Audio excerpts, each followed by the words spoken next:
السلام علیکم ناظرین، اس ایپیسوڈ کے شروعات میں ہم دیکھتے ہیں کائی قبیلے میں ملعون خاتون ابراہیم اور اس کی ماں کی موجودگی میں درسن سے کہتی ہیں، ہم نے تمہیں اپنے قبیلے میں اس لیے جگہ دی تھی کہ تمہیں شریف سمجھا تھا، تم نے یہ کیسے کر دیا؟ تم فوراً ابراہیم صاحب سے معافی مانگو۔ مگر درسن کہتا ہے، میں نے کوئی ایسا کام نہیں کیا جس پر میں معافی مانگوں۔ ابراہیم غصے سے کہتا ہے، یہ تو اب بھی زبان چلا رہا ہے، میں آپ کی بے پناہ عزت کرتا ہوں، لیکن میں اس شخص کو ہرگز معاف نہیں کروں گا، میں اسے اپنے ہاتھوں سے سزا دینا چاہتا ہوں۔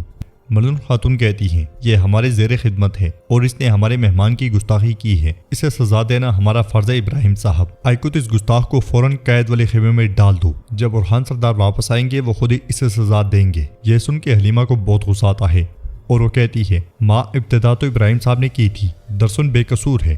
یہ سنتے ساتھ ہی ابراہیم کی ماں کہتی ہے، ہماری یہاں اب کوئی جگہ نہیں رہی۔ یہ کہتے ساتھ ہی وہ ابراہیم کے ساتھ چلی جاتی ہے۔ آئیکت درسن کو بھی لے جاتا ہے اور حلیمہ اپنی ماں سے کہتی ہے، ماں اب زیادتی کر رہی ہیں، فیصلہ غلط ہے، درسن بے قصور ہے۔ ملعون خاتون غصے سے کہتی ہیں، میں نے کہا بس، تم اس کا نام لینا بند کرو، میں اس استبل والے کو خود سزا دوں گی اور میں تمہیں آئندہ کبھی اس کے ساتھ نہ دیکھوں۔ اس لیے میں گونچا وہاں آتی ہے اور انہیں ارحان پہ ہونے والے حملے کے بارے میں آگاہ کرتی ہے، جسے سننے کے بعد ملعون خاتون اعراض سے کہتی ہیں، سپاہیوں کو بھیجو کہ عثمان سردار کو خبر دیں۔ جنگل میں عبدالرحمن فلاویوس کے ساتھ آگے بڑھ رہا ہوتا ہے اور کہتا ہے، نشانات ہمیں اب تک آگے ہی لے کر جا رہے ہیں۔ یزید کہتا ہے، اگر میں وقت پر نہ پہنچتا تو وہ فاطمہ خاتون کو مار ڈالتے، میں انہیں ایسی اذیت دوں گا کہ وہ یاد رکھیں گے۔ عبدالرحمن کہتا ہے، تم پہلے بھی ایسے ہی تھے، کیا تم نے اپنے بابا کو کم تکلیف دی ہے؟ اب ذرا قدم پیچھے رکھو، پہلے تمہاری شادی فاطمہ خاتون سے ہوگی۔ یہ سن کے فلاویوس کو بہت غصہ آتا ہے اور وہ کہتا ہے، خاموش ہو جاؤ تم لوگ۔ یزید غصے سے کہتا ہے، کیا بورسا کا شکست خوردہ سے پسالار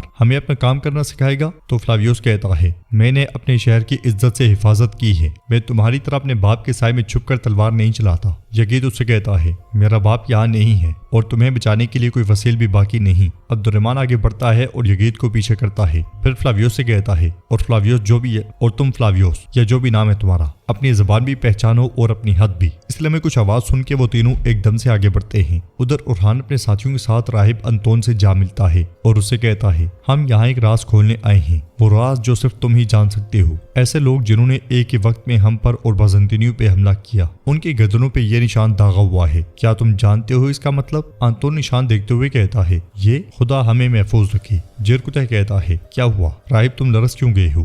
تو راہب کہتا ہے، یہ مقدس محبت کے سنگ دل سورماؤں کا نشان ہے، کیتھولک کے بے رحم جلات۔ ارحان کہتا ہے، پوپ کے جنگجو جنہوں نے برسوں پہلے فرینک کی حکمرانی کو قبول کیا تھا، اب ان کے ارادے کھل کے سامنے آ گئے ہیں۔ انطون کہتا ہے، یہ ہمارے علاقے میں صرف خون اور موت لائیں گے ارحان سردار، میں دعا کروں گا کہ خدا تمہیں ان کے مقابلے میں غالب رکھے۔ ارحان راہب کا شکریہ ادا کرتا ہے اور راہب آگے بڑھ جاتا ہے۔ خلیل کہتا ہے، میرے سردار، ان کا سردوں پر آنا، شہنشاہ کے قتل کی کوشش کرنا، یہ سب ہماری فتوحات کے خلاف کھینچی گئی تلوار کی مانند ہے۔ بوران کہتا ہے، بورسا میں ہمارا ہر قدم ان محبت کے سرماؤں کو ازنک کے لیے بھی خوفزدہ کر رہا ہے۔ تو ارحان کہتا ہے، یقیناً خوفزدہ کرتا ہے، جیسے ہم مدینے کو دیکھتے ہیں وہ بورسا کو ایسے ہی دیکھتے ہیں، جیسے ہمارے لیے مکہ ہے ویسے ہی ان کے لیے ازنک ہے۔ وہ ہر مکرو چال کھیلیں گے، ان کا پہلا مقصد اس شہنشاہ سے جان چھڑانا ہے جو ان کے قدیمی شہروں کا دفاع نہیں کر سکتا، اور اس کی جگہ وہ شہنشاہ بٹھانا ہے جو ان کے قریب ہو۔ خلیل کہتا ہے، اگر وہ اس میں کامیاب ہو گئے تو سردوں پر صلیبیوں کو جمع کر لیں گے۔ جواب میں ارحان کہتا ہے، ہرگز نہیں،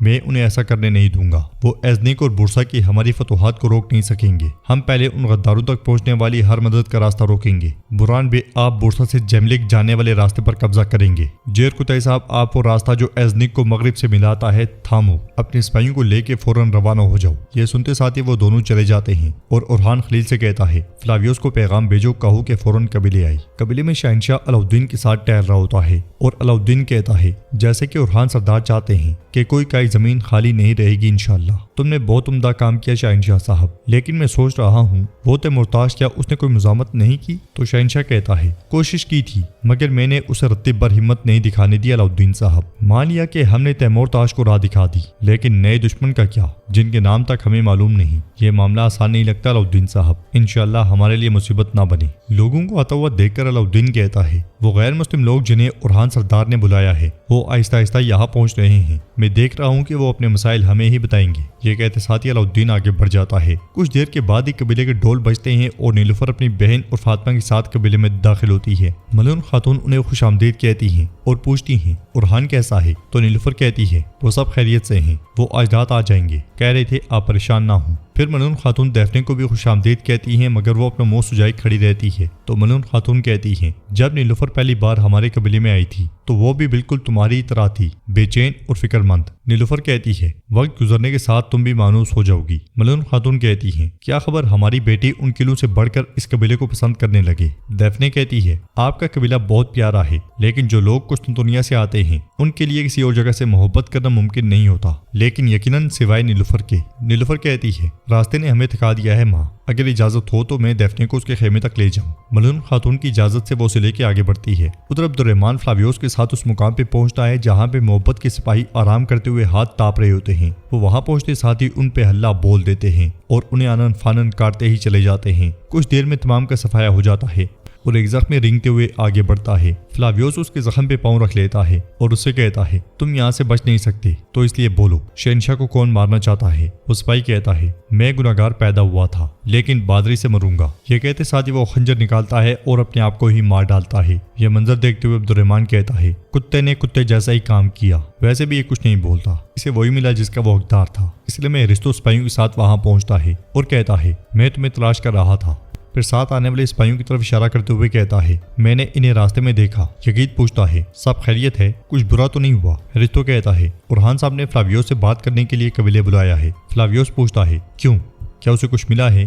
تو ایرسطو کہتا ہے انہیں مناسب لگا تو وہ خود ہی بتا دیں گے۔ یگید کہتا ہے فلاویوس گھبراؤ نہیں، اورحان صاحب اگر تمہیں مارنا چاہتے تو وہ تمہیں بلائیں گے نہیں، سیدھا تمہیں مار دیں گے۔ یہ سنتے ساتھ ہی فلاویوس آگے بڑھ جاتا ہے اور جانے سے پہلے سپاہی اس سے پوچھتا ہے جناب اگر فاطمہ خاتون نے آپ کو دیکھ لیا تو کیا ہوگا؟ فلاویوس کہتا ہے پھر سب کچھ ختم ہو جائے گا۔ یہ کہتے ساتھ ہی وہ روانہ ہو جاتا ہے۔ قبیلے میں حلیمہ بہت پریشان بیٹھی ہوتی ہے اور ایک خیمے کی جانب دیکھ رہی ہوتی ہے، اس لیے میں فاطمہ اس کے پاس آتی ہے اور اس کے پاس بیٹھتے ہوئے کہتی ہے بہن تم یہاں سے زندان والے خیمے کا دروازہ نہیں کھول سکتی۔ حلیمہ کہتی ہے اسے بغیر وجہ کی قید رکھا گیا ہے، میں برداشت نہیں کر پا رہی۔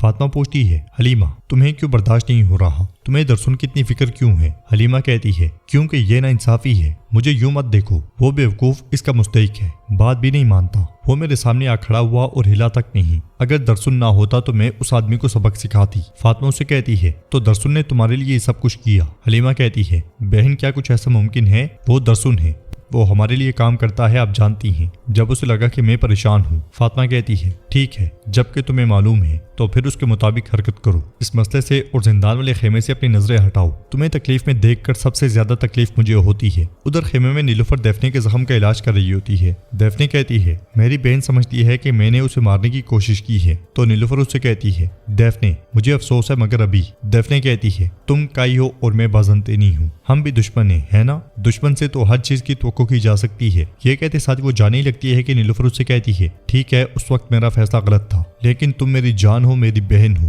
پھر اس کے پاس آتے ہوئے کہتی ہے میں معافی چاہتی ہوں۔ دیفنے کہتی ہے تم نے میرا دل توڑ دیا بہن۔ نیلوفر کہتی ہے اگر مجھے تم پہ بھروسہ نہ ہوتا تو میں تمہیں یہاں کبھی نہ لاتی۔ دیفنے کہتی ہے میں تم پہ یقین کرنا چاہتی ہوں اور میں تمہیں معاف کرتی ہوں کیونکہ تمہارے سوا میرا کوئی نہیں ہے۔ یہ کہتے ساتھ وہ اس کے گلے لگ جاتی ہے اور کہتی ہے صرف شہنشاہ تمہارے جانے کے بعد میرے لیے وہی سب کچھ تھا، لیکن اب نہیں معلوم کہ وہ کہاں ہے، زندہ بھی ہے یا نہیں، کیا اورحان صاحب نے تمہیں کچھ بتایا ہے؟ نیلوفر کے جواب دینے سے پہلے شہزادے وہاں داخل ہوتے ہیں۔ سلیمان پوچھتا ہے ماں یہ کون ہے؟ تو نیلوفر کہتی ہے یہ تمہاری خالہ ہے۔ دیفنے بھی ان سے کہتی ہے میں تم سے ملنے کا بہت انتظار کر رہی تھی۔